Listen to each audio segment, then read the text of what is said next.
guys, welcome back to my channel. October is coming up super quickly and it's time to share my October plan with me. I am super excited for the setup, but first let's do a quick flip through of September. I had a mushroom theme, and in case you didn't see it, I will link the plan with me where I set up this entire theme down below. I really enjoyed this theme and scrapbook feel, but now it's time to move on to October.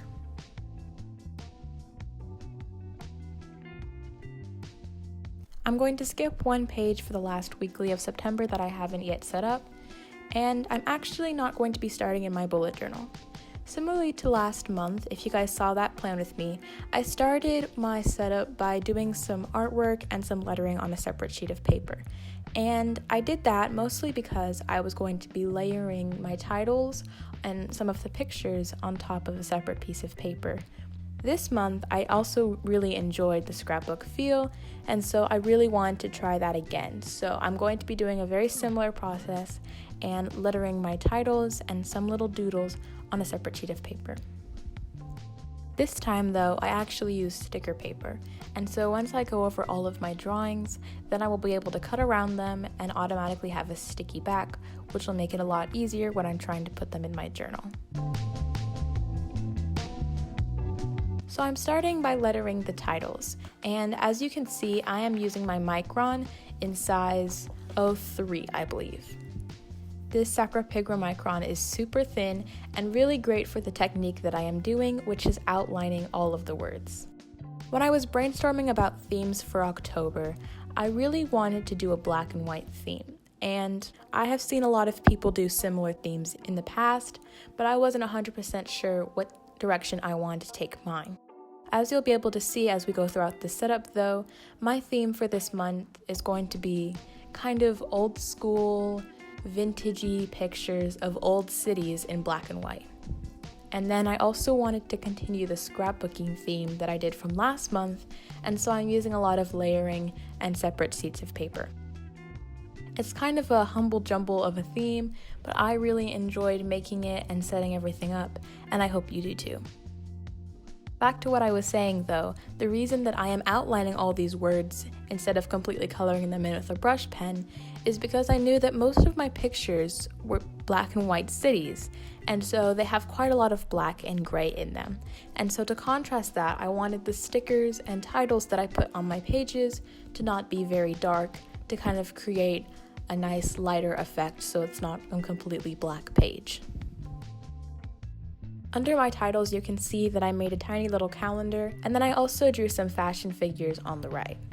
I have seen this trend a lot on Pinterest recently, of artists drawing little people in their journals and just really showing off his style, and I loved that look. So whenever I drew all the little people on the right, I tried to give them fashion for fall, if that makes any sense. So for example, the girl at the top has a scarf, and the other two are wearing long sleeved, and the bottom even has a trench coat. So I thought these types of style not only looked very vintage, but just perfect for the October season.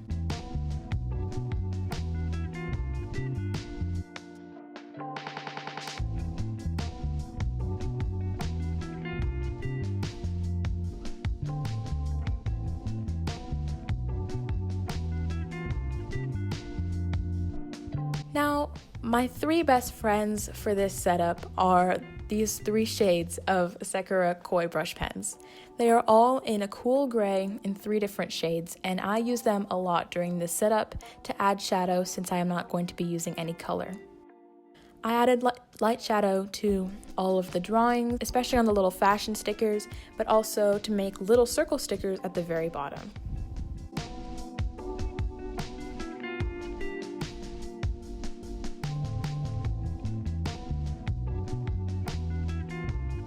Now that all of my stickers are done and roughly cut out, let's move on to the journaling. So the first step I'm going to do is print out all of the pictures that I printed. And I just picked 5 pictures off of Pinterest of black and white cities. You can recognize some of them as being Paris, New York, stuff like that. And I didn't really pick them for a certain city, just for the aesthetic of having black and white buildings. Now let's move on to the cover page. So I was highly inspired by a picture that I saw on Pinterest of basically just a really scrapbook style, and I'll try to link the picture down below if I can find it again. Basically, a calendar, a title, and a picture were found on her cover page, and then lots of little doodles surrounding it, and I just thought it was such a cute little idea that I really wanted to try something similar. So as you can see, I have a picture of the Eiffel Tower at a really lovely angle. I mean, whoever took this picture is genius because I just love that angle. And then I'm also going to be arranging some circle stickers, my title of October, and the calendar next to it. I also have one of the 3 fashion figure sticker thingies. I honestly don't know what to call them, but that was actually my favorite, so I did want to put that one on the cover page. You're going to see me struggling with this sticker paper all throughout this setup. I really enjoyed using the sticker paper because it was easy to use. However, taking the back off the sticker paper was quite hard to do, especially since my nails are quite short. So it does take me a while to get it off, but it was simple to use after you take the back off. So now it's time for me to add little doodles and extra things to this cover page. So I started by outlining the picture, especially since the sky of the picture was especially light and you could not hardly see where the picture ended. I also added a little drop shadow, and using my gray Sakura brush pen, I added drop shadows to all of the stickers that I added on this page, just to give it a little more pop.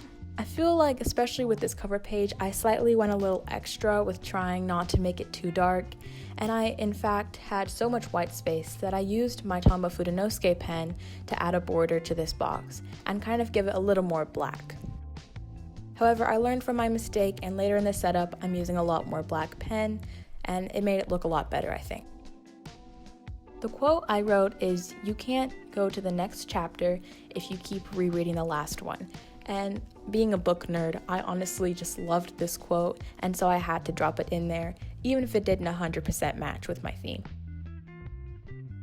Anyway, so now let's move on to the next spread, which, if you've been watching my videos for a while, you would know is the calendar spread. I'm actually using 3 of my 5 pictures on this one, and they're just random street city pictures, and you can see one of them actually says Broadway, so that means that one would be in New York, but I just cut them in small little rectangles and put them on the edges of the page. Now I'm trying to kind of lay out my design before I completely glue everything down and make it permanent. So I'm cutting out some of the more stickers that I made that I'm going to be arranging around the pictures. I also grabbed some black paper, there's where the scrap paper aspect comes in, and I just kind of backed my title on that paper to kind of give it a little more depth.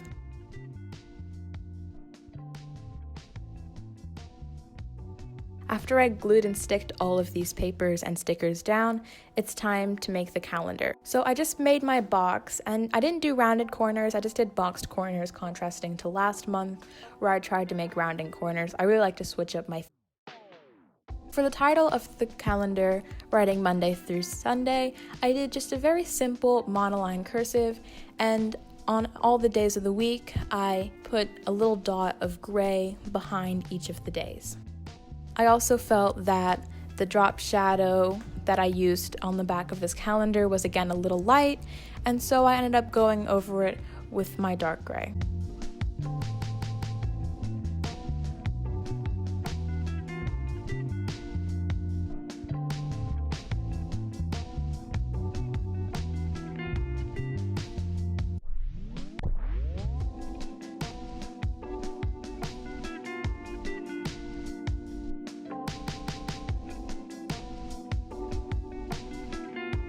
And then, if you could tell from my first page, I really wanted to make this theme kind of sparkly and cute, so I added a lot of extra emphasis like sparkles or little teardrop shapes coming out from pictures, that sort of thing, to kind of give this more of a doodly feel.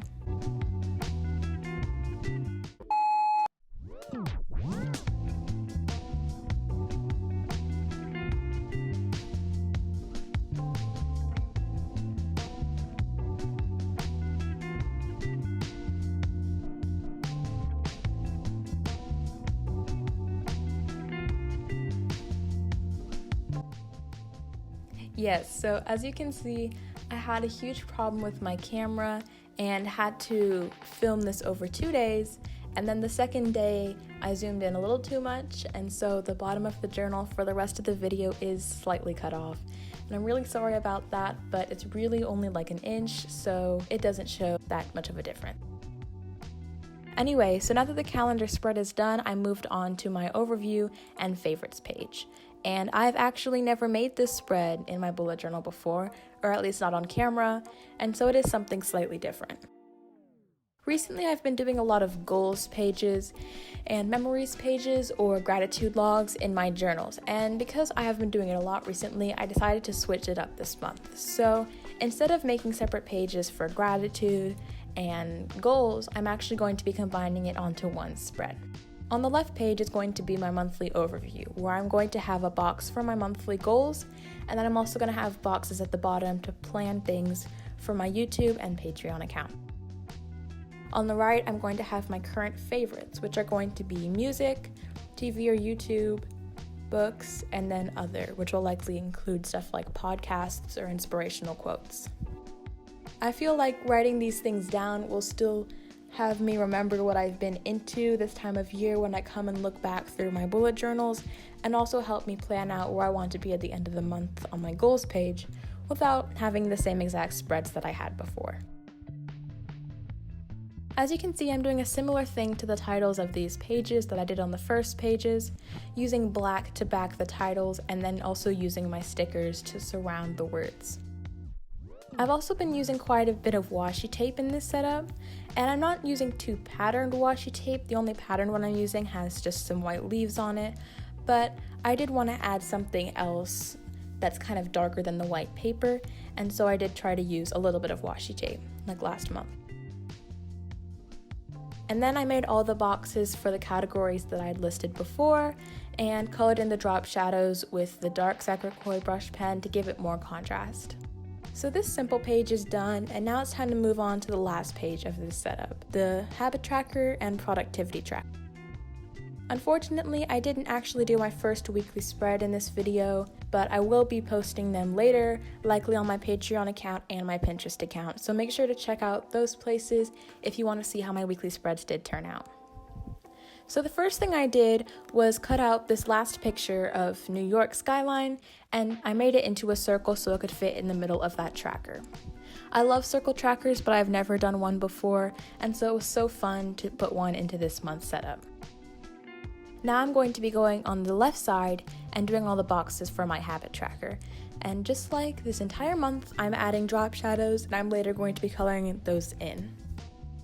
The little lines on each of the habit trackers represent the days that aren't in October, and I'm going to be filling in all the days that I do complete my habit with a complete box. And so although it looks a little weird now, at the end of the month when it's all filled in, it'll look right again. And of course, I labeled all my trackers in that same monoline cursive that I've been using this entire month. It's pretty much my natural cursive, so it's a pretty simple secondary font. There are 31 days in October, and because math is hard, I just made my circle into 32 divisions, and that last one I'm probably just going to color in randomly, or maybe I'll just do like the color of the productivity that I did for the entire month, like a monthly review or something. Either way, I'm going to be coloring in each of my circles on my key with a different shade of gray, slowly getting darker as the amount of productivity I have gets lower. Hopefully this will help me be more productive, and I know that my productivity correlates with my mood, and so if I'm productive, then I'll be in a good mood, and it saves me another tracker to make. The last thing I'm doing is the title, kind of out of order, and the little decorations around the page. So I added those two titles, and actually this is kind of random, but the habits title that I made is probably my favorite out of all the titles I made this month. I just think writing habits in brush pen calligraphy looks super cool. I did want to mention that the paper, the black paper that I'm using, is actually cardstock. I thought I had normal black paper, but apparently it was just cardstock, so it was a little hard to rip around, which is why it looks a little too bumpy in some places. However, it turned out alright, so I'm not too mad about it.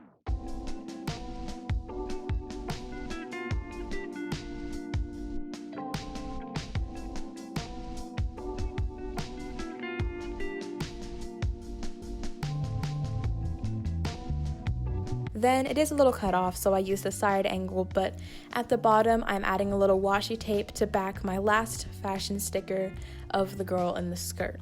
And then I'm also adding a little bicycle sticker at the bottom left of my productivity tracker page. Now all that's left to do is add the little light gray drop shadows around the back of each sticker to make them pop, and the little doodles and sparkles around the page.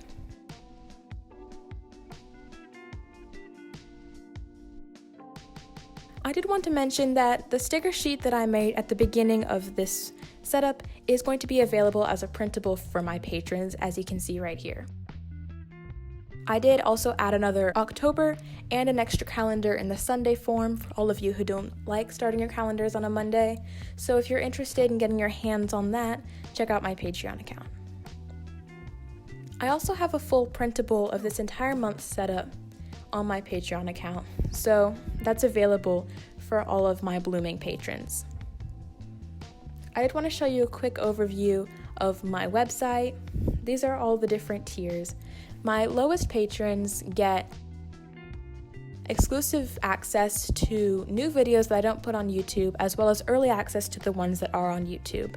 And they also get bonus content every month, like calligraphy tutorials.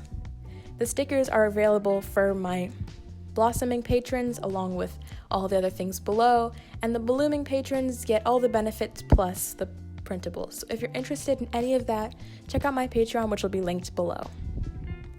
Anyways, that is it for this vintage city setup. I really hope you guys enjoyed it. It was super fun to set up, and I'm excited to fill it in for this month. Thank you to my lovely patrons, Erica, Deji, Tammy, Cecile, and Matt. Your support is really appreciated. And with that, I'm going to get going. Thank you guys so much for watching, and have a great day. Toodles!